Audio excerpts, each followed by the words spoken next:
আসসালামু আলাইকুম। সুপ্রিয় দর্শক বন্ধুরা, আজকে আপনাদের সামনে আমরা হাজির হয়েছি। আমাদের দেশের সবচেয়ে প্রধান ফসল ধান। বাংলাদেশের প্রায় ৮০% জমিতে এই ধানের চাষাবাদ হয়ে থাকে।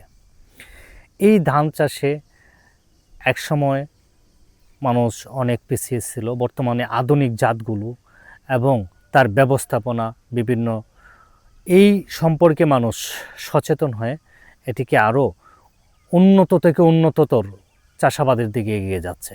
আজকে আপনাদেরকে আমরা ধানের যে বৃদ্ধির বিভিন্ন পর্যায়, সেই পর্যায় বিষয়গুলোকে আপনাদের সামনে বর্ণনা করার জন্য আমরা হাজির হয়েছি। আমরা আজকে আপনাদেরকে ধান গাছের যে বৃদ্ধির বিভিন্ন পর্যায়, সেগুলি এখন আমরা বর্ণনা করব। ধান গাছের বৃদ্ধির পর্যায়গুলো যদি আপনাদেরকে আমরা বলি, মূলত ধান গাছের জীবনচক্রের সামগ্রিক বৃদ্ধির পর্যায় মূলত 3টি প্রধান ধাপে বিভক্ত। এগুলো হলো দৈহিক বৃদ্ধি পর্যায়, ভেজিটেটিভ স্পেস, প্রজনন পর্যায়, রিপ্রোডাক্টিভ স্পেস, পরিপক্ক বা পাকা পর্যায় অর্থাৎ রাইপেনিং স্পেস। আমরা দৈহিক বৃদ্ধি পর্যায়কেও বেশ কতগুলি ভাগে ভাগ করা যায়, প্রজনন পর্যায়কেও বেশ কতগুলি ভাগে ভাগ করা যায়, পরিপক্ক বা পাকা পর্যায়কেও আরও বেশ কয়েকটি ভাগে বিভক্ত করা যায়।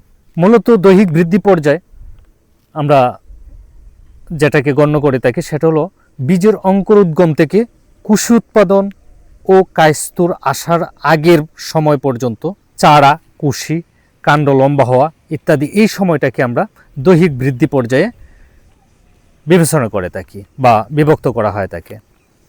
প্রজনন পর্যায় কায়স্তুর থেকে ফুল ফুটা পর্যন্ত সময়কে কায়স্তুর হিসেবে আমরা গণ্য করে থাকি।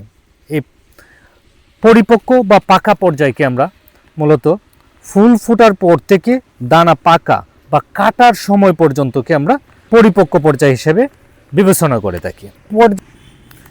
প্রত্যেকটা পর্যায়কেই অর্থাৎ 3টে পর্যায়কেই আবার কিছু স্তরে ভাগ করা হয়ে থাকে। যেমন দৈহিক বৃদ্ধি পর্যায়ে যে স্তরগুলো হয় সেগুলি হলো, 1 নম্বরে আমরা অঙ্কুরোদ্গম স্তর।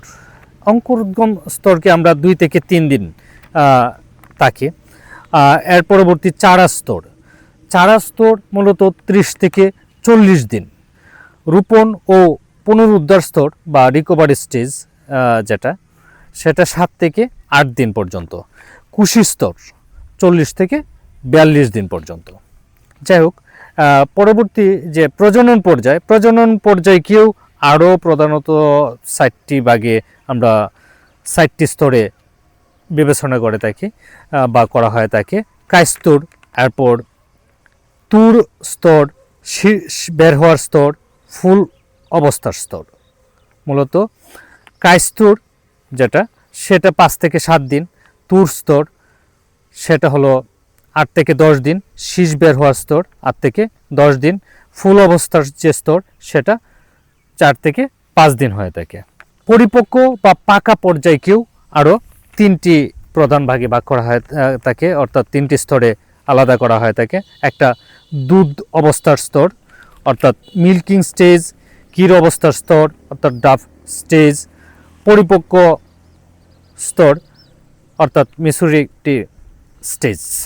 আমরা দুধ অবস্থার স্তরকে 8 থেকে 10 দিন, ক্ষীর অবস্থার স্তরকে 8 থেকে 10 দিন এবং পরিপক্ক যে স্তর সেটাকে আমরা 10 থেকে 12 দিন এই হিসেবে মূলত বিবেচনা করা হয় থাকে। আমরা টোটাল ধানের জীবনচক্র অর্থাৎ জীবনকালকে আমরা যে কয়দিনে ভাগ করা হয়ে থাকে সেটা হলো জার্মিনেশন যে স্টেজটা সেটাকে 35 দিন, আর টিসিআর যেটা অর্থাৎ রিকভারি, যেটা টেলারিং এবং রিকভারি, সেটা হলো 5 দিন। আর টেলারিংয়ে অর্থাৎ কুশি, সর্বোচ্চ কুশি এই মিলিয়ে তাকে 40 দিন, পিআই 30 দিন ও ফ্লাওয়ারিং 30 দিন। পিআই এবং ফ্লাওয়ারিং মিলে 60 দিন অতিবাহিত হয়। বৃদ্ধি পর্যায়ে ধানের যেসব রোগ হয়ে থাকে সেগুলি হলো পাকানি রোগ, কুল পচা রোগ, কুল পোড়া রোগ, ব্লাস্ট রোগ বিশেষভাবে উল্লেখযোগ্য। এছাড়াও বাদামি দাগ রোগ, টুংরু রোগ, উফরা রোগ। এখানে উল্লেখ করা যায় আসলে ব্লাস্ট মূলত 3 ধরনের হয়ে থাকে, সেটা পাতায় ব্লাস্ট, ড্রাই ব্লাস্ট এবং নেকে ব্লাস্ট। এছাড়া যেসব পোকা হয়ে থাকে বৃদ্ধি পর্যায়ে সেগুলি হলো বাদামি গাছ ফড়িং, বিপিএস বা কারেন্ট পোকা নামে এটাকে আমরা বলে থাকি, মাজরা পোকা, পাতা মোড়ানো পোকা, জিলিস বা সবুজ পাতা ফড়িং, শীষকাদা কাটালেদা পোকা, সাদা পিঠ গাছ ফড়িং, চুঙ্গি পোকা, ত্রিপস, পামড়ি পোকা ইত্যাদি বিশেষভাবে উল্লেখযোগ্য। এখানে বিশেষভাবে উল্লেখযোগ্য যে পামড়ি পোকা বর্তমানে বাংলাদেশে প্রায় দেখা যায় না বললেই চলে। আসলে এই যে রোগ, পোকা এবং বিভিন্ন পর্যায়ের যে আন্তঃপরিচর্যা, সেগুলির জন্য বিভিন্ন অবস্থায় বিভিন্ন কিছু, যেমন পচন যদি হয় তাহলে সেখানে ইউরিয়া প্রয়োগ সাময়িকভাবে বন্ধ করে ইউরিয়ার ওষুধ এবং পানি বন্ধ রাখতে হবে। আর এমওপি সার প্রয়োগ করতে হবে বিঘায় 8-9 কেজি। বিশেষ করে আমরা যদি এই সময়টাতে আমাদের চাষকে এবং ফসলকে ক্ষতি, বিভিন্ন ধরনের রোগ, পোকা এবং আন্তঃপরিচর্যার সহজ করতে চাই, তাহলে যে কাজটা হবে করলে সবচেয়ে ভালো হয় সেটা হলো যে জমি প্রথমেই লাইনে অর্থাৎ সারি করে রোপণ করতে হবে এবং 8 থেকে 10 লাইন পর 1 লাইন ফাঁকা রাখতে হবে এবং জমিতে বাঁশের কঞ্চি বা গাছের ডাল প্রাথমিকভাবে যদি এগুলি করা হয় তাহলে আমাদের রোগ, পোকামাকড়ের আক্রমণ অনেকাংশে কমে যায়। অর্থাৎ আমরা যদি লাইন এবং লঘু, যেটা 10 লাইন পর ফাঁকা রাখা হয়, যদি এগুলি করা হয় তাহলে জমিতে পর্যাপ্ত পরিমাণ আলো বাতাস চলাচল করতে পারে। আর যদি পর্যাপ্ত পরিমাণ আলো বাতাস চলাচল করে তাহলে জমিতে আমাদের রোগ এবং পোকার আক্রমণ কম হওয়ার সম্ভাবনা থাকে বেশি। আর গাছের ডালপালা ফুতে দিলে সেখানে পাখি বসে আমাদের পোকার বিভিন্ন মত খেয়ে ফেলে, তাতে করে পোকার বংশবৃদ্ধি অনেকাংশেই ব্যাহত হয়। যাই হোক বন্ধুরা, আমরা আপনাদেরকে এতক্ষণ ধরে ধানের যে বিভিন্ন পর্যায়গুলো, বৃদ্ধির বিভিন্ন পর্যায়গুলো বর্ণনা করার চেষ্টা করলাম। দর্শক বন্ধুরা, আপনাদের কাছে বিশেষভাবে